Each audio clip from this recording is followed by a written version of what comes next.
ख़त्म होगी। और लोग जो समझते हैं कि ये विरासत है, लोग जनता इस बार जवाब दे देगा कि ये विरासत आपका नहीं है, ये जनता आपको वोट दे करके जिताती है। ये विरासत की राजनीति इस बार समाप्त होगी, इतना जरूर। जनता से क्या है कि हमारे ऊपर हमारे बैरिस्टर असदुद्दीन ओवैसी साहब, हमारे प्रदेश के अध्यक्ष अख्तरुल ईमान साहब, हमारे सारे लोगों ने जो एक विश्वास मेरे ऊपर जताया है और मुझे AIMIM के कैंडिडेट बनाया है, मैं लोगों से यही अपील करूंगा कि सारे लोग एकजुट होकर सारे मतभेद को भुला करके एक प्लेटफॉर्म में आए। सारे लोग मतभेद को भुला करके एक प्लेटफॉर्म में आ करके AIMIM के प्रत्याशी के रूप में मुझे जिताने का काम करें। इंशाअल्लाह उला जी यहाँ से जीत करके जाएंगे और बैरिस्टर असदुद्दीन ओवैसी का हाथ मजबूत होगा। ये सीट हम लोग बैरिस्टर असदुद्दीन ओवैसी के गोली में ले जा करके डालेंगे इंशाअल्लाह। जीत के बाद पहली प्राथमिकता क्या है? सबसे पहली जीत के बाद पहला प्राथमिकता होगा यहाँ पर शिक्षा, पानी, बिजली, ये हमारा पहला प्राथमिकता होगा। रोड, ये मेरा पहला प्राथमिकता होगा। यहाँ का एकता अखंडता कभी टूटे नहीं, ये भी मेरा पहला प्राथमिकता होगा। इस पर भी हम कुछ लोग नाराज हैं आपके पार्टी के, क्या कहेंगे? देखिए, जमहूरियत में मामला ये है कि टिकट की दावेदारी पेश करने का सबको हक बनता है और किसी एक को टिकट दिया जा सकता है। किसी एक को टिकट दिया गया है, दूसरा भाई अगर हमारा नाराज़ है हम उसे मनाने की कोशिश करेंगे। हमारे पुराने साथी हैं, बड़े भाई हैं, ज़रा सा रंजो मलाल हो जाता है। बच्चे को खिलौना नहीं मिलता तो बच्चा पटक जाता है। तो यहाँ तो उम्मीदवार थे, नाराज़गी होगी और हम लोग समझते हैं कि नाराज़गी दूर होगी, क्योंकि हम लोग जिस उम्मीद से आए हैं सीमांचल के विकास यहाँ और यहाँ के सौहार्द की लड़ाई लड़ने के लिए आए हैं और हमसे ज़्यादा मजबूती से लड़ाई कोई नहीं लड़ सकता। कुछ लोगों ने ख़ानदान के नाम पर ठगा है, कुछ लोगों ने मजहबी जुनून पैदा किया है। हम इन तमाम चीज़ों का खात्मा करके सीमांचल में पवित्र राजनीति के लिए कदम आगे बढ़ा रहे हैं और हमारा दिन ब दिन जो लोगों का समर्थन है बढ़ता जा रहा है। हम जीतेंगे और हम ही जीतेंगे। जनता का समर्थन भी मिलेगा और जो लोग बिछड़ गए हैं उनसे गले भी मिलेंगे।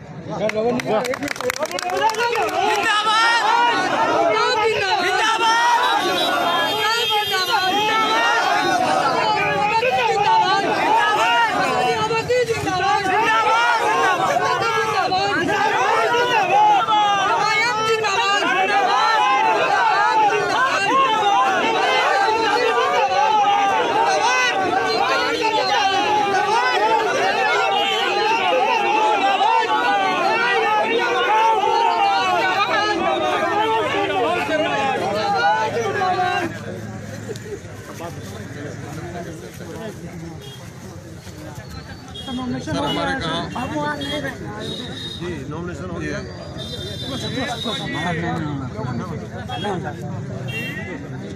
नॉमिनेशन में क्या प्राथमिकता रहेगी? हम चुनाव लड़ेंगे। यहाँ की जो बदहाली है, खास करके सीमांचल और किशनगंज विधानसभा का जो बदहाली है, इस बदहाली को लेकर के हम आगे बढ़ेंगे। हमारा खुशहाल हो, जब आज से लेकर के आज़ादी के बाद से लेकर के अब तक इस सीमांचल के लोगों को, किशनगंज विधानसभा के लोगों को लोगों ने ठगने का राजनीति किया, ठगने का काम किया है। लोगों ने हमेशा लोगों को बहका करके, लोगों को डर दिखा करके, भय दिखा करके वोट लेने का काम किया है और वो ये कहता है कि हमें किसी का ज़रूरत नहीं है। उसे इस बार जनता बता देगी कि जनता वोट देती है या तुम्हारा विरासत के नाम पर जो तुम वोट लेते हो, उसे इस बार पता चल जाएगा। सारे जनता उसको जवाब दे देगा कि जनता वोट दे करके जिताती है, कोई विरासत नहीं है। यहाँ पर केंद्र में विरासत चल रहा है कि माँ बेटा को प्रपोज करता है और किशनगंज में बेटा माँ को प्रपोज करता है। ये विरासत को हम लोग बगावत पे क्या कहेंगे? जो आपके पार्टी के अंदर बगावत है? पार्टी में कोई बगावत नहीं है। आपकी पार्टी के तहसील साहब नॉमिनेशन कर, हमारे बड़े भाई हैं वो, और होता है राजनीति में कुछ गम गुस्सा का इजहार होता है। हम लोग उसको मनाने का काम करेंगे और साथ साथ लेकर के चलने का काम करेंगे।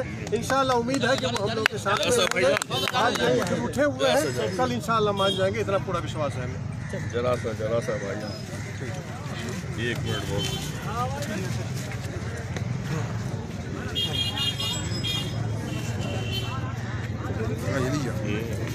पकड़िए तो बोल दीजिए।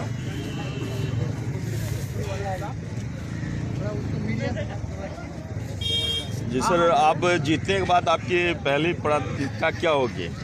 जीतने के बाद मेरा पहला प्राथमिकता होगा विकास और शिक्षा, स्वास्थ्य, रोड, पानी, बिजली, ये हमारा पहला प्राथमिकता होगा।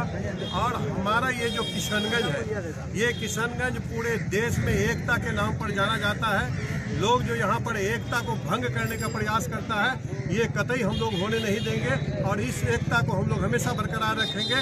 और सारे लोग, मुझे पूरा विश्वास है कि सारे लोगों का समर्थन मुझे मिलेगा और हम इंशाल्लाह जीतेंगे। बहुत शुक्रिया। ये तो आज चैनल में इससे ज़्यादा होगा नहीं, इसमें रखिए तो जरा अखबार की।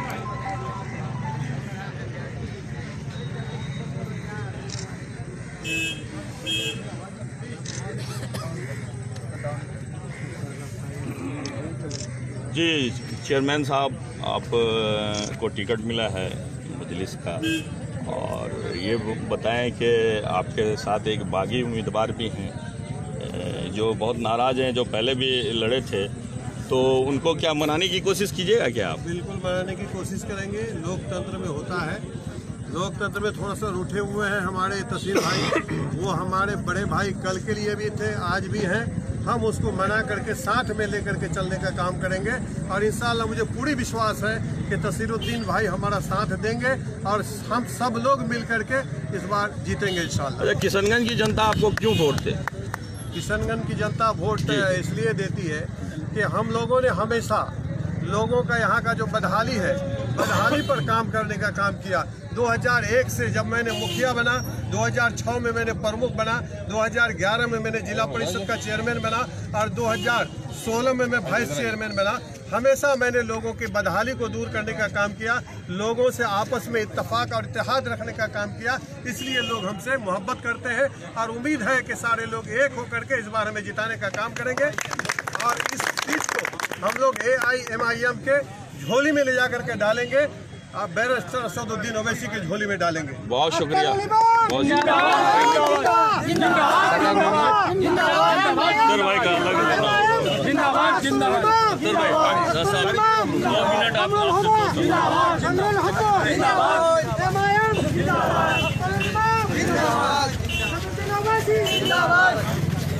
कमरुल हुदा जिंदाबाद, कमरुल हुदा जिंदाबाद, अफ्जल ईमान जिंदाबाद, पतंग साहब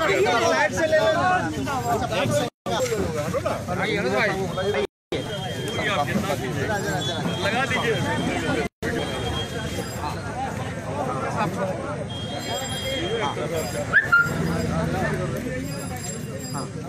सर, चुनावी मुद्दा क्या होगा? चुनावी मुद्दा मेरा विकास का होगा और विकास के मुद्दा को लेकर के हम लोग आगे बढ़ेंगे। जो शुरू से लेकर के आज तक, आज़ादी से लेकर के आज तक यहाँ पर लोगों को ठगने का काम किया वोट के नाम पर, और उसका जवाब हम लोग देंगे। विकास के मुद्दा को लेकर के आगे बढ़ेंगे, यहाँ का एकता और अखंडता को लेकर के हम लोग आगे बढ़ेंगे। कभी यहाँ का एकता को टूटने नहीं देंगे, हम लोग विकास के मुद्दा पर काम करेंगे। सर, जैसे जिस तरीके से बागी हुए उम्मीदवार तसीरुद्दीन साहब भी नॉमिनेशन कर रहे थे, इसका कितना असर पड़ेगा? कोई असर नहीं पड़ेगा, कोई बागी नहीं है हमारे। तसीरुद्दीन भाई हमारे बड़े भाई कल भी थे, आज भी हैं, और हम उम्मीद करते हैं कि 2-4 दिन के अंदर हम उसको मना लेंगे और हम लोग साथ साथ चल करके उनको मना करके लेकर के इस सीट को जीतने का काम करेंगे। पूरी विश्वास है मुझे।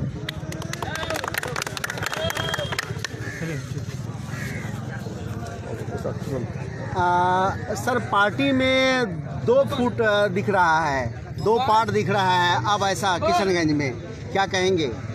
MIM सिद्धांतों की पार्टी है। MIM में लीडर के आदेश को फॉलो करना MIM में रहने की जिम्मेदारी है और हम समझते हैं कि जो रूठे हैं उनको हम लोग मना लेंगे, जो पिछड़े हैं उनको हम लोग मिला लेंगे। ये रूठना बड़ी बात नहीं है, वो कल थे और हम उम्मीद करते हैं कि हमारे पार्टी का साथ देंगे। और हर वो आदमी, चूँकि MIM की लड़ाई सीमांचल के साथ हो रहे मुसलसल जुल्म और नाइंसाफ़ी के खिलाफ लड़ाई है और MIM की लड़ाई किशनगंज में सौहार्द को बनाए रखने की लड़ाई है और किशनगंज के तमाम तर लोगों की यही आकांक्षा है। जब हमारी लड़ाई इतनी पवित्र है तो हम समझते हैं कि लोग बिछड़ेंगे नहीं, हमसे मिलेंगे, हमारा साथ देंगे और हम जीतेंगे, ये उम्मीद करते हैं। किनसे टकराव होने की उम्मीद है आपका? हम लोग तो ये समझते हैं कि जनता फैसला करेगी। अब हम तो उम्मीद करते हैं कि हमसे टकराव दूसरों का नहीं होना चाहिए, इसलिए कि हम लोगों के बुनियादी मसाइल की लड़ाई लड़ रहे हैं। सीमांचल के हक और हुकूक की, इंसाफ की लड़ाई, मुल्क की आज़ादी की लड़ाई कुछ लोगों ने लड़ी थी। आज चल के आप देखिए कोठिया में लोग एक खानदान से नजात की लड़ाई, उससे आज़ादी की लड़ाई लड़ रहे हैं। तो इसलिए हम समझते हैं कि जो लोग भी दरमियान में आए हैं, चाहे यहाँ के प्रशासन से लड़ना हो, यहाँ के विकास की बात करनी हो, यहाँ के सौहार्द को बचाए रखने की कोशिश करना हो, MIM के उम्मीदवार कमरुल हुदा साहब से ज़्यादा मुनासिब कोई नहीं होंगे। इसलिए कि हम ये समझते हैं कि हमारी कई ऐसी बुजुर्ग शख्सियतें आ रही हैं जिन लोगों को इस वक्त घर में आराम देना चाहिए। हम ऐसे लोगों को परेशान होने के लिए नहीं देना चाहते हैं। हम अपने बुजुर्गों का एहतराम करना चाहते हैं, उनको आराम करने के लिए देना चाहते हैं। और बिहार में कितने पार्टी को ठगा है, बिहार में कितने सीटों पर आप चुनाव लड़ रहे हैं? हमें तो कई सीटों पर लड़ने का था, लेकिन हमारी पार्टी बड़ी मजबूती के साथ इस वक्त महाराष्ट्र का इलेक्शन लड़ रही है। वहाँ जो असेंबली का जनरल इलेक्शन है वहाँ लड़ रही है। इसलिए हम लोगों ने यहाँ 3 असेंबली सीट और 1 पार्लियामेंट्री सीट में लड़ने का फैसला किया था। उसको हम लोगों ने मुलतवी करके हम लोगों ने सिर्फ किशनगंज में लड़ने का फैसला किया। धन्यवाद